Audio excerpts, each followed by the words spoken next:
Yo, c'est NZ. Petite vidéo aujourd'hui sur... Non, pas petite, grande vidéo. Grande vidéo sur pourquoi tu dois prendre un petit déjeuner protéiné. Je vais essayer d'expliquer ça en 2 points. 2 points importants selon moi. Alors le premier point, c'est une question de satiété. Tu sais, le piège dans lequel on tombe souvent, et dans lequel je tombais avant, bien sûr je pensais à quand j'étais petit, je buvais le lait avec des céréales, etc. Tartines de confiture, toutes ces choses-là. Et en fait le problème, bon, quand t'es petit, même si c'est toujours mauvais quand t'es petit, hein, mais l'avantage c'est que quand t'es petit, tu peux manger un peu n'importe quoi, ton corps il va tank, comme on dit, il va tank. Après le problème c'est que tu te conditionnes en quelque sorte parce que tu fais ça pendant toute ta jeunesse et ensuite quand tu es adulte ton corps il tanque plus et comme tu as toujours fait ça tu te dis qu'en fait il n'y a pas d'autre chemin. Ok, je suis là pour t'expliquer qu'il y a un autre chemin et pourquoi c'est un chemin de merde. Alors pourquoi c'est un chemin de merde? Parce que le problème c'est que tu tombes dans un cercle vicieux. Tu manges quelque chose de sucré le matin. Déjà premièrement, je te l'avais dit dans une autre vidéo, ton corps il est beaucoup plus sensible. Tu as jeûné pendant la nuit, normalement, pendant la nuit tu jeûnes, donc ton corps, les premiers aliments que tu vas lui donner, il va très vite les envoyer dans la circulation sanguine. Il est très sensible, il réagit très vite. Ok, jusque là, tout est normal. Donc quand tu lui donnes du sucre à ce moment-là, ce sucre, il va aller très très vite dans ton sang. Et donc il va faire un gros pic de glucose. Et ce pic de glucose va induire un gros pic d'insuline. Et donc ça fatigue ton corps.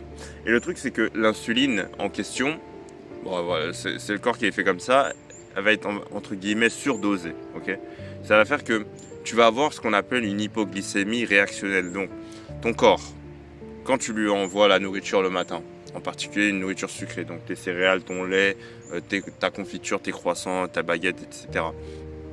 Quand tu lui envoies ça, il va envoyer de l'insuline pour faire baisser le pic de glucose que tu lui envoies. Okay, le truc, c'est que cette insuline va rester un peu trop longtemps par rapport au pic de glucose. Donc, disons que le pic de glucose est arrivé jusque-là et qu'ensuite l'insuline va monter pour faire diminuer ce pic de glucose. Donc, le pic de glucose va descendre, mais il y aura une sorte de délai entre l'insuline et le glucose. C'est-à-dire que le glucose, à un moment, il va réatteindre le niveau de base, mais l'insuline sera toujours haute.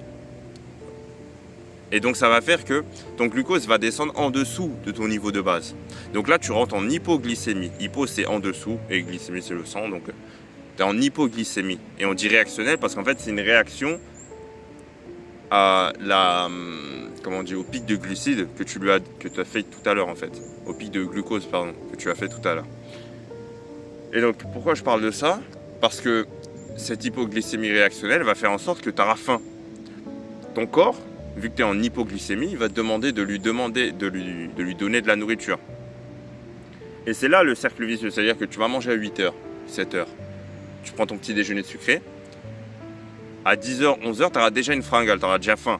Et quand ton corps il te demande un truc, tu vas juste le faire en fait. Tu vas fermer ta gueule, tu vas le faire. Donc, tu vas remanger de la merde. Tu vois? Mais même si tu ne remanges pas de la merde, tu vas remanger très vite. Et ainsi de suite. Toute la journée, tu vas passer à faire des cycles comme ça, ce qui va être problématique, c'est-à-dire qu'au final tu vas beaucoup plus manger que si tu avais mangé un repas protéiné comme je te le dis dans cette vidéo. Donc le premier problème, c'est vraiment ce côté cercle vicieux où tu vas faire que de manger parce que tu devras compenser les hypoglycémies réactionnelles que tu vas créer avec tes repas. Alors que si tu avais mangé un repas protéiné, l'avantage des protéines, c'est qu'elles vont, on va dire, stimuler une hormone qui s'appelle la leptine. Et la leptine, c'est l'hormone de la satiété. Et elle dure longtemps en général. Donc ça va faire en sorte que déjà, premièrement, comme c'est un repas qui est protéiné et souvent il va y avoir aussi du gras avec, ça fait que le pic de glycémie sera bien moins grand que pour un repas, on va dire, typique français, sucré, etc. Donc il y aura moins d'insuline et donc tu auras moins ce problème d'hypoglycémie réactionnelle. Et deuxièmement, tu fais en sorte de stimuler la leptine avec les protéines. Et donc, ton corps, en fait, il n'a pas faim. La leptine, c'est l'hormone de la satiété. Tu feras tes recherches ou sinon je ferai une vidéo aussi dans le futur qui va expliquer que fait la leptine, que fait la gréline. C'est une autre hormone aussi qui, elle, contrôle la faim. La leptine est beaucoup stimulée par les protéines et les gras. Donc, tu vas te retrouver avec en fait un repas le matin, tu le prends à 7h et tu n'auras pas faim jusqu'à, je sais pas, peut-être midi 13h. Et en plus de ça, tu auras déjà commencé ton compte de, comment on dit, de protéines. Parce qu'en fait, tu es censé manger, par exemple, si tu es sportif en tout cas, à peu près deux fois ton poids de corps en termes de grammes de protéines. C'est-à-dire que, par exemple, moi je fais 100 kg, j'allais dire, je suis en fou quoi. Je fais 80 kg. Moi je fais 80 kg, donc je dois manger à peu près 160 grammes de protéines. Tu vois, tu multiplies par 2 pour faire simple. Hein. Et si tu es pas du tout sportif, bah tu dois multiplier par 1,6. Ok. Si tu fais 60 kg et que tu veux au moins maintenir ta masse musculaire, parce que ta masse musculaire c'est ta base métabolique, donc ça tu dois vraiment pas le perdre, et je vais en parler dans le point numéro 2, mais si tu veux pas perdre ça, il faut que tu multiplies ton poids par 1,6, donc 1,6 fois 60, qui donne, je sais pas, 72, ok. Donc, j'espère que déjà tu as compris avec ce premier point, pourquoi manger un petit déjeuner protéiné, ça peut t'aider. Niveau satiété, et pour les problèmes de perte de poids, etc., c'est sûrement le meilleur truc à faire. Ensuite, deuxièmement, ton corps, il a besoin de 2 signaux, ok, pour soit maintenir ta masse musculaire, soit la faire grandir. Il a besoin de 2 signaux. Le premier, bah, c'est l'entraînement. L'entraînement avec résistance, bien sûr, une résistance assez élevée pour que ça stimule et que ça force les muscles à s'adapter.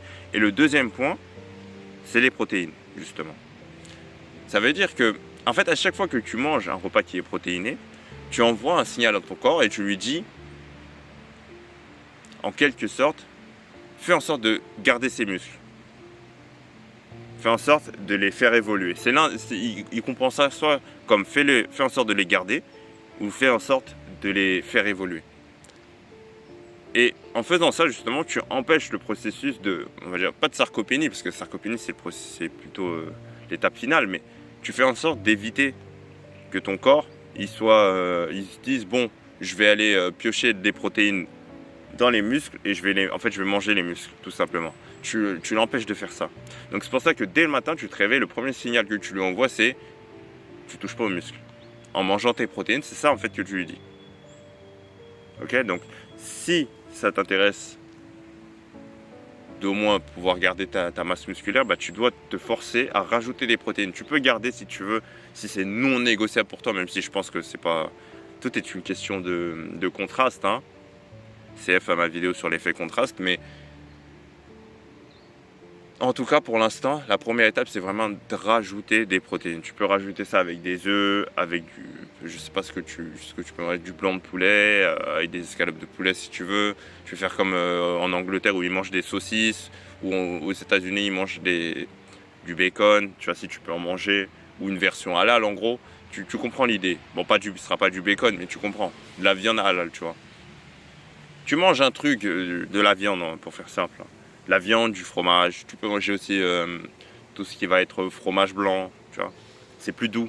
Si tu n'aimes vraiment pas la viande, etc., au moins, fromage blanc, les noix.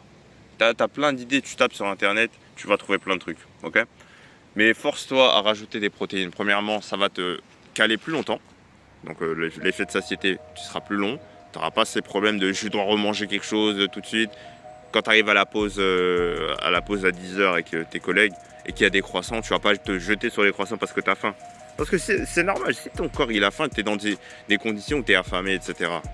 Mais moi je comprends pourquoi tu prends les croissants sur le bureau, etc. Tu as faim. Moi je t'en veux pas.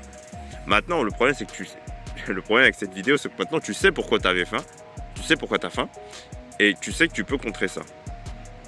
Et si tu as toujours faim, bah, il faut juste que tu continues à rajouter des protéines jusqu'à trouver le compte qui va faire en sorte que tu n'aies plus faim au moins pendant toute la matinée. Tu vois. Donc fais ça et puis on se tient au courant dans la prochaine vidéo. C'était NZ.